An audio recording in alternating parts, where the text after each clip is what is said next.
ઠંડીના બદલે પડી રહ્યો છે વરસાદ। જી હા, મહેસાણાના ઊંઝામાં ધોધમાર વરસાદ નોંધાયો।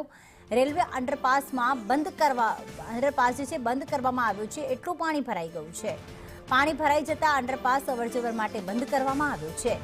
અંડરપાસમાં પિકઅપ વાહન પણ ફસાયું છે। પાણીના નિકાલ માટે કામગીરી હાથ ધરવામાં આવી છે।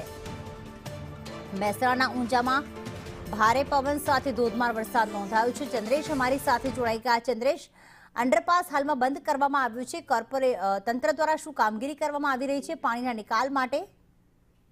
જે ચોક્કસથી પ્રીતિ આપને જણાવી દઉં કે ઊંઝામાં વહેલી સવારે કમોસમી વરસાદ વરસતા ઊંઝાના મુખ્ય માર્ગ સમાપ અંડરપાસમાં પાણીમાં ગરકાવ થતા વાહન વ્યવહાર માટે તેને બંધ કરવામાં આવ્યો હતો। જેને લઈને વાહન ચાલકો અને નગરજનો મુશ્કેલીનો હાલાકીનો સામનો કરી રહ્યા છે। ખાસ તમને કહું કે અંડરપાસના અંદર એક પિકઅપ વાહન પણ ફસાયેલું હાલ જોવા મળી રહ્યું છે। જી આભાર ચંદ્રેશ તમામ વિગતો માટે।